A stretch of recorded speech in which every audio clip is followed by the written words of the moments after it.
everybody.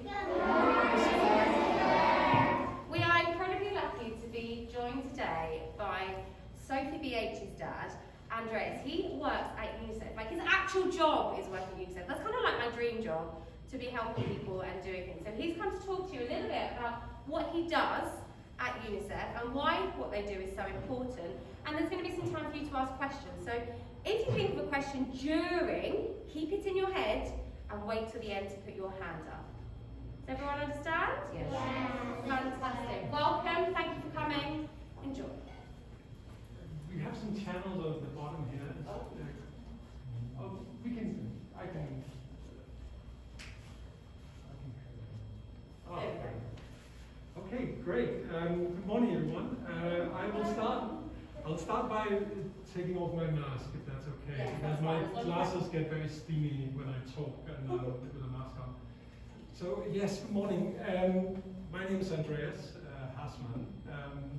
As Ms. Claire said, I work at UNICEF at our HQ here in New York. I've worked for UNICEF for 8 years now, and before I was in New York, I was living in Nepal, and before that I was living in Pakistan, working for UNICEF. So today I just wanted to talk to you a little bit about what UNICEF does, what kind of organization UNICEF is. And I want to focus on two specific areas that we work in, nutrition and vaccines. And I'm going to talk to you about why those areas are important, and not just for nutrition, but for children and the way children grow up and succeed in life as well. So if you can hold on to your questions to the end, that would be best, and I'm very happy to answer any questions at that point. So UNICEF is a specialized organization under the United Nations. You may have heard of the United Nations before. It's basically a club of all countries in the world, and it's an opportunity for those countries to come together to discuss some of the big issues that are facing the world and how we might resolve them. For example, if there's conflict between countries, how we ensure that there's development in all countries and that economies and societies evolve. So underneath that umbrella of the United Nations, there is this organization called UNICEF. And UNICEF is dedicated to children and to the development and the welfare of children. The organization was started almost exactly 75 years ago. Actually, in a couple of weeks, we are going to have a big birthday. UNICEF is going to be 75 years old. So it was established in 1946, just after the World War II had come to an end, and Europe was not in a good shape at that point. There was a lot of there had been fighting going on in Europe during the 5 years of the war, and a lot of cities have been destroyed, economies have been destroyed. So in those circumstances, there were a lot of children that were left without parents, without a home, without an opportunity to eat and to go to school. And so one of the first things the United Nations did was to establish a particular organization to look after children. And originally it was called the United Nations International Children's Emergency Fund. And that's how the acronym comes about. So that is what UNICEF stands for. Further down the line, after a few years, we changed the name to the United Nations Children's Fund. So we didn't have emergency in there because the focus changed a little bit from that initial phase. The organization was established and it was given a mandate. So the purpose in this world was to advocate for the rights of children, to help ensure the basic needs of children and to enhance opportunities for children to meet their full potential. So that is our mission. That is the mission of UNICEF. And from 1946, the organization grew. And there was an initial focus on Europe because Europe was in such a bad state after the war. But after a few years, everyone said, why are we only focusing on Europe? We should also focus on other countries because there are children that need support in other countries as well. And then it became a really global organization. And today we work in almost every country in the world, in about 190 countries. So that was just a little quick introduction to how the organization was set up. And as I said, in the first phase, there was a focus on survival, the survival of children, ensuring that there was a roof over every child's head, that they had an opportunity to go to school, and also to get essential foods to survive. And for 25 years, that was the main focus. After those 25 years, we had made so much progress that we could say it's not just about children surviving. It is also about their development, how they grow into adults. So for 25 years, a development agenda for children was identified by UNICEF. And working in all these countries I mentioned. After 50 years of existence, the focus changed again, and it became the main focus became children's rights. So the rights to have an education, the rights to food, and to health and basic services. So for 25 years, that was the focus. And now at 75 years, we are again thinking about how we can best be a positive force for children all over the world. And we're now looking at the solutions that we present and how we make sure that every child is reached with the support we offer. So that will be the next 25 years probably, and that will take the organization to 100. And it'll be in your lifetime. You will see what the next chapter is after that. So today UNICEF works in many different areas, but with this focus on the opportunities and rights of children. One area we work in is nutrition. Another area is health, education, also ensuring that there is water in every household, so, and also social protection, which is about how the government works in favor of children. And there are several other areas as well. I work in two of these areas, in nutrition and in health, and that's what I will be talking to you about today. And by health, I specifically mean vaccines. Because those two areas are very closely related, as I will show you. And here are a couple of photos from the different countries.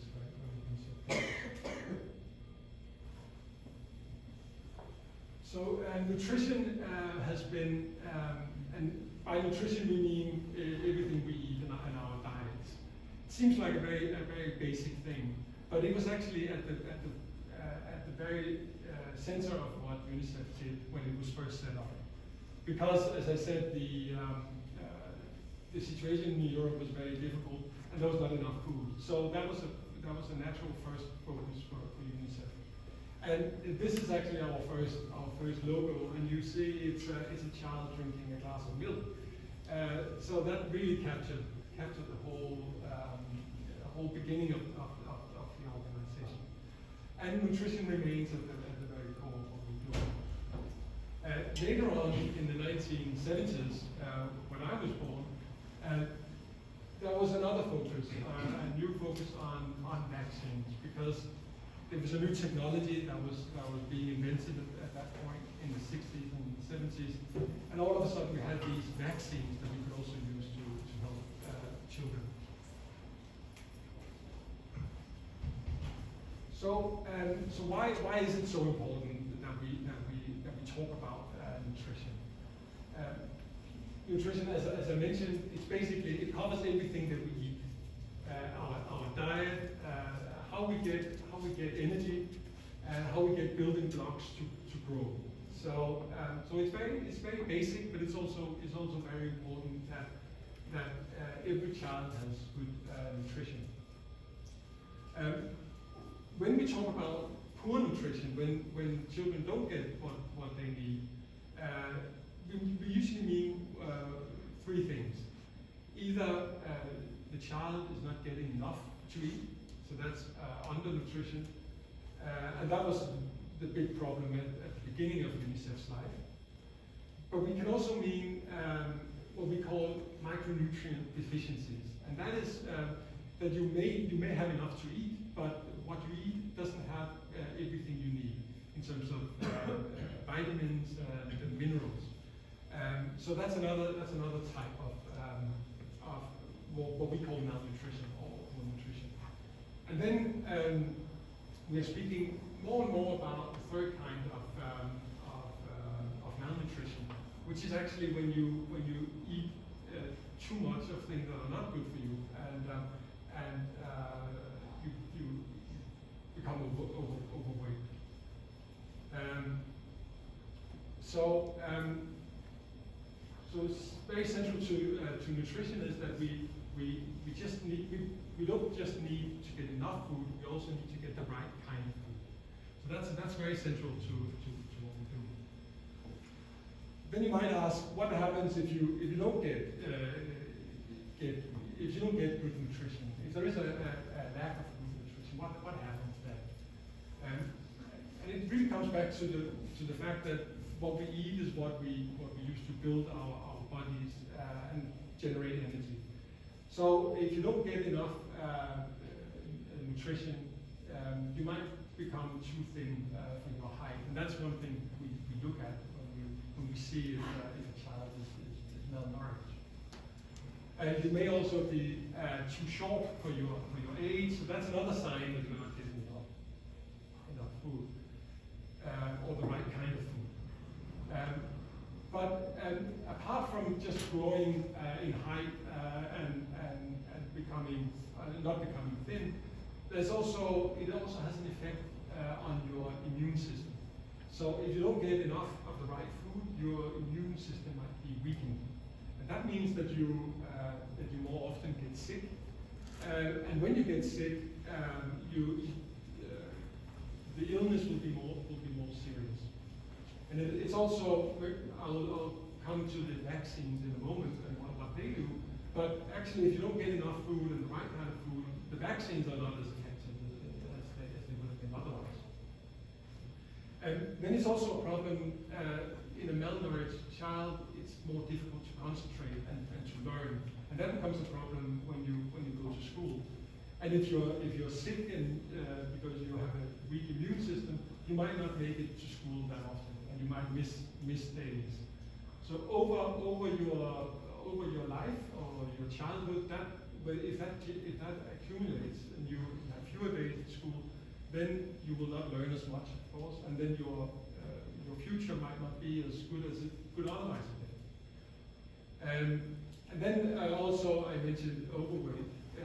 That can create some problems with chronic diseases when a child grows up.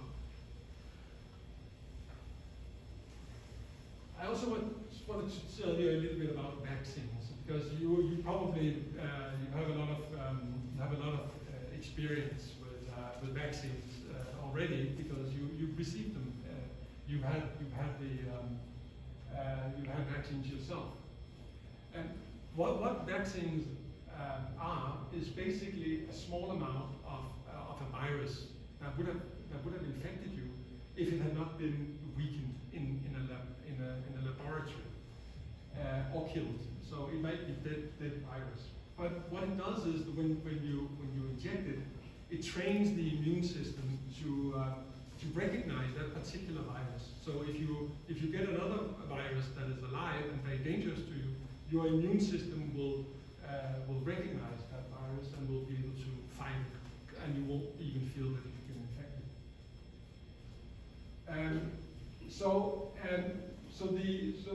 what vaccines do is basically prevent infections and therefore illness and in some cases death in children.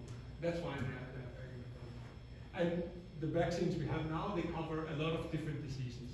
And I listed some of them here. You might have heard of measles, rubella, mumps, and polio, although there's not much polio left in the world. But that's really because of vaccines.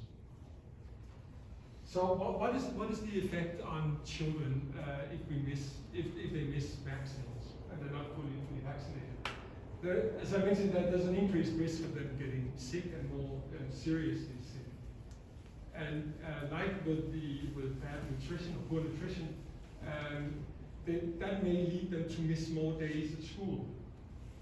And there will be an increased risk of them actually passing on that virus to someone else. That's also a risk. And what we know from our work is that children that are not getting enough good nutrition, they are also less likely to be vaccinated, because they are often the children that are poorest or live very far from a health facility. So that's why it makes sense to think about vaccines and nutrition, sort of in the same discussion. And this is my attempt to illustrate that point, because why are nutrition and vaccines both? Why are they both important? It's because at the core we have through nutrition we can ensure that the child has good health and strong immune system by if they consume nutritious food, if they have frequent meals, and if particular children, if they miss particular micronutrients, these vitamins and minerals, we can make sure that they get those in a supplement, in a pill. Then the core is protected. But in the next layer, we also need, so in addition to good nutrition, we also need vaccines to make sure that children are fully protected.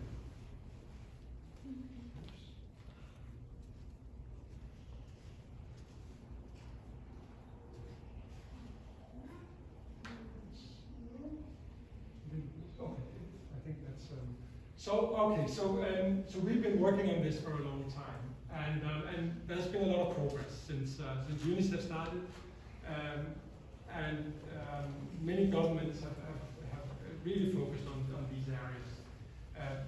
But we know that there's still a lot of work to be done.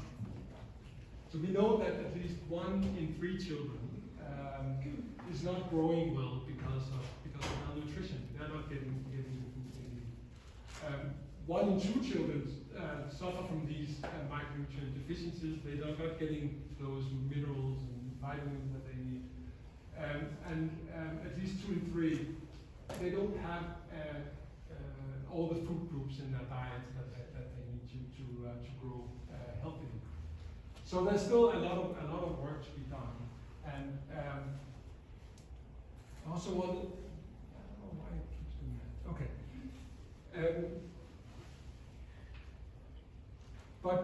And we also know that a lot of, and this is globally in all countries in the world. We also know that there are a lot of children that are not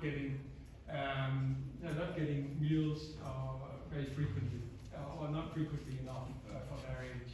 That's about half that are not getting that. And we know that almost 60%, 6 out of 10, are not getting vegetables or fruits in their diets. 45%, so almost half, are not having egg, fish, or meat on a regular basis. And so all these things is just to demonstrate that not all children are getting what they need. I also just wanted to show you this, because coming back to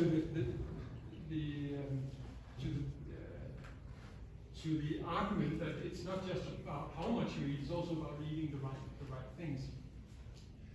We know from talking to children and to parents that a lot of children under the age of 2 years are eating unhealthy food, such as biscuits or cakes, soft drinks, or very highly processed sweet bread. And we know that that is the case in many countries. A lot of children are eating these. Up to half of children are eating these very unhealthy foods very regularly. So you might ask yourself, why is it that not all children are eating the way they should? So UNICEF asked their parents, if your children are not eating all these different things, why is that? And they told us that it's often because nutritious food is too expensive, it takes too long to prepare, or they're not available when they go shopping. So this is what UNICEF is working towards improving. So UNICEF is taking different approaches to doing this. We're working with governments, and we're working with the producers of food to ensure that good diets are available to children. But we also realizing it's not enough that it's there. You also need to cook that food and serve it in the home. We're working with communities and with mothers and fathers to ensure that the practices, the way food is prepared in the home, is improved. And then finally, UNICEF is also working on services. So this is what is delivered through the health system, for example, such as the vaccines, but also these supplements I told you about, vaccines and other things that can help the nutrition and the health of children. So that was a very quick overview of what we do and how we work. And there is a lot of reports available on our work on our website. So if you're interested to learn more, you can go there and look for some reports there. Or you're very welcome to contact me as well. I'm very happy to answer any of your questions today, but also in the future if you want to learn more about what UNICEF does and what and the nutrition of and vaccination of children in the world. So I will leave it there, and I'm very interested to hear if you have any questions for me. Thank you very much. Does anybody have a question for Andreas after hearing about UNICEF? Yes. Sorry? Did I visit? Yes, I've visited 50 countries. So I've been to many countries in the world, and it's so fun to go there and see that children are actually talking about the same things, right? They know that they know what they want to eat. They know what is good for them. So it's really funny to go to so many countries, and it's really the same sort of. You talk about the same things, yeah. So, Yes, please. so to get the kids to get more healthy food, could you donate money to them so they have more money to buy healthy food? Yes, I mean that is definitely one way to do it. So we can donate, and UNICEF or another organization can give food in the community to children that need it. And in some cases, that is the right thing to do. So if there's been a natural disaster, for example, there's been an earthquake or flooding, and that is the reason why children cannot get the food they need. It is a temporary thing, right? And that's where we should do exactly that. We should donate food, and then that will take them through the crisis. But in the longer term, we need to think about how that country, how that community works out the problems in the longer term. And so maybe what is needed is getting farmers to grow more of the food that children need. So it's a longer horizon. It takes longer to get it done, but it's maybe more sustainable in the longer term. Okay. So every time there is a problem, we have to do exactly like you did. So how can we solve the problem now, and how can we solve the problem in the future? Yes. So you mentioned how important like proteins are in your diet, but now there's like that whole like vegan or vegetarian, I guess, craze. So how does UNICEF like provide ideas to help people that maybe are vegan or vegetarian have a very great diet? Yes, so it's a bit. That's a very good question, and there are children that are vegetarian because they live in communities that don't eat meat, so what UNICEF does in that situation is to give advice on what kind of vegetables do they need, so that you get that diversity in your diet.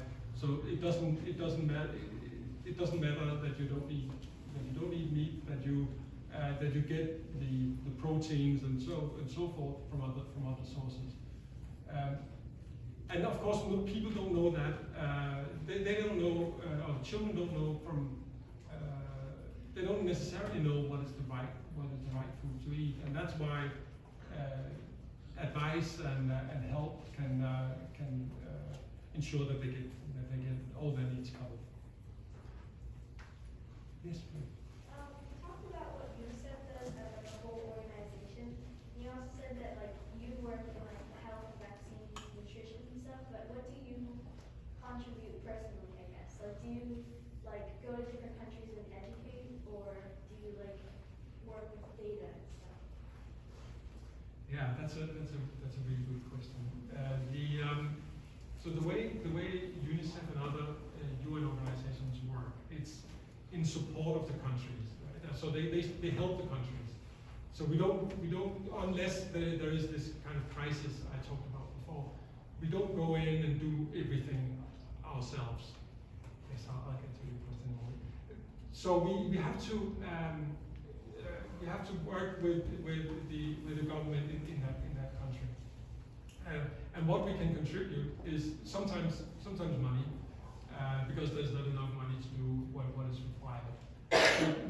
In most cases, it is advice. It is taking experiences from one country and then go to then show the country that we are supporting what worked in other places, and that can then help them skip some of the steps, so they don't make the same mistakes that other countries have made. So it's really supporting a supporting role we take. But there are countries where there is no government, and where we have to take a much more active role. Yes, please. How's the vaccine made? Yeah, so that depends a bit on the particular vaccine. But one way to do it is to take samples of the deadly virus. And then take it into a lab, and then treat that virus with chemicals, so that it changes the virus, so it's no longer dangerous. So and then you take the virus and you grow it in the lab, and then you put it into the vaccine vials, and then that can be injected. So that's one way to do it. Another way is to use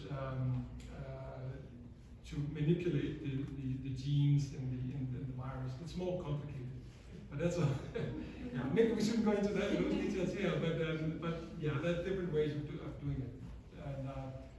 And with the COVID-19 pandemic, we saw that companies are now very quick to take the technology they have and then make small changes to it so that it can be most effective. So thanks for that question. Yes, please. Why did you choose this job? Sorry? Why did you choose this job? Why did I choose the job? Yes, I wanted. I was really interested to go to different countries and to see what kind of problems, challenges they had in those countries, and to see if we could help. I also wanted to help children, and I've been really happy working at UNICEF because that is really what we do. And I wish I had more opportunities to engage with children like you about my work. But no, it was really the opportunity to go to other countries and to help children that made me choose this job. Yes, please. How many children have you saved? Ooh, it's I mean that's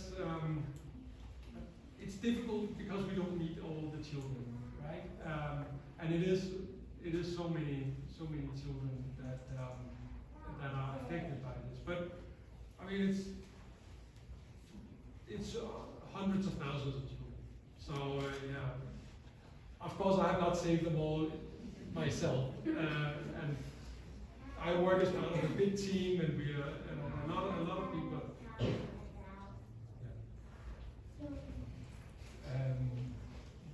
please. How would you communicate to the countries without the government? Like to give them a vaccine? Like how would you alert them that you have vaccine and bring them? Yes, okay. So that's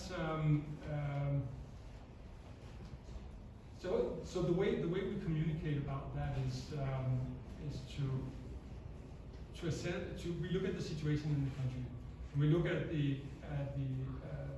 the number of children, and we look at for vaccines particularly, we look at what kind of illnesses are prevalent or are normal, common in that country.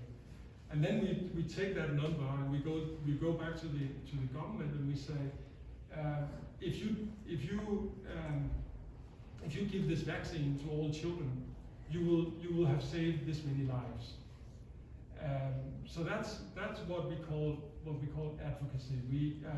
We make sure that governments understand how big the impact is of these programs, and then we persuade them to focus and to dedicate resources to do that way.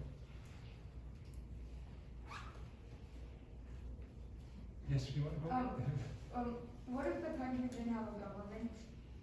If they don't have a government? Yeah.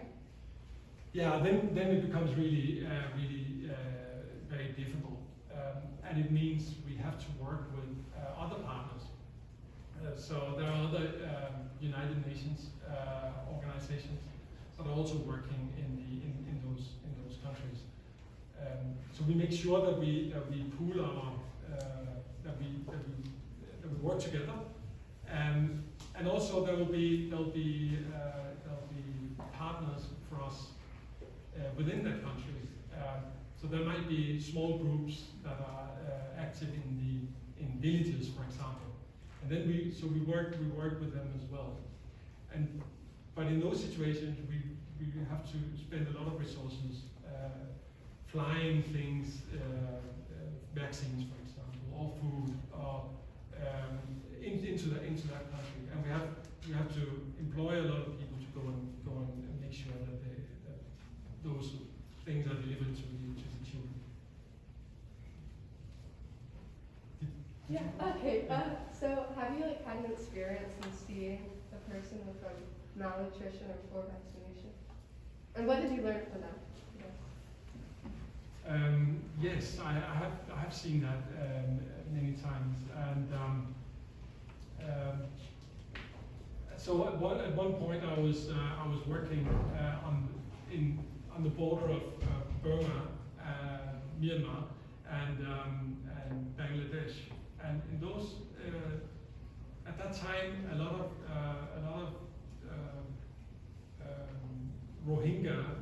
That's a group of people they used to be in Burma. They came into Bangladesh, and they were refugees basically, and they lived in a very big refugee camp.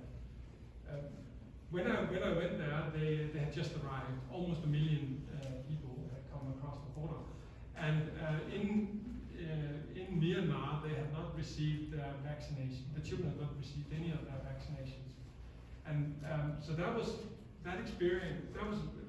It was a very powerful experience for me, because we talk about all these risks if you don't get your vaccines, if you don't get the right food. But there, in that context, I really saw children that had not been vaccinated, had not received the food they needed. So that was a big effort there to ensure that everyone got their vaccines on time. But what I learned from it was how important it is, the work that we do.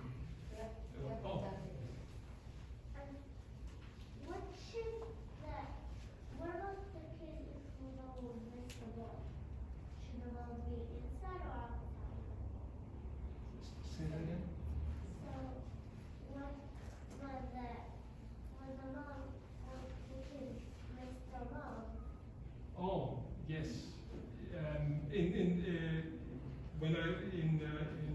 In Bangladesh, yes, some of them were coming over the border, and some of them had been separated from their families.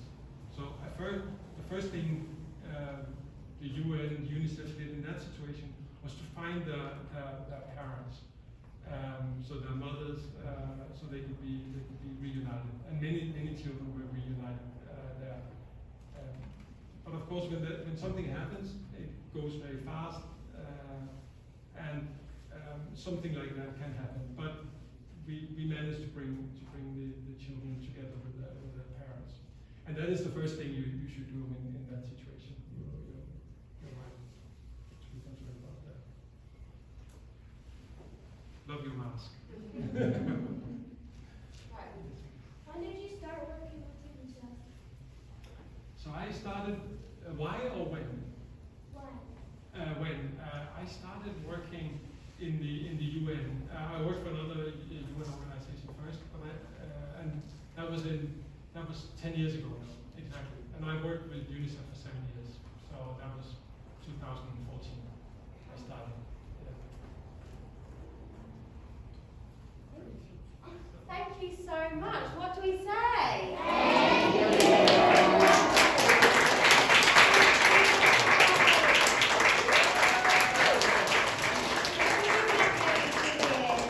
Real people who really do the job. We have our UNICEF collaboration, and we get to do things in school about it, but this is somebody who really does the job and really helps children.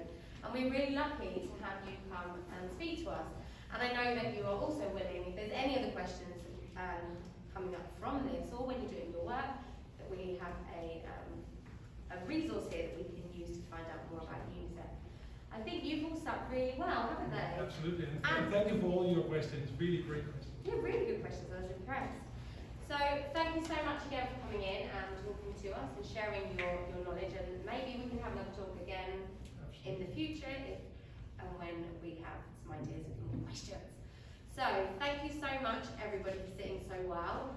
Thank you again, Andreas, and we will give him one more round of applause.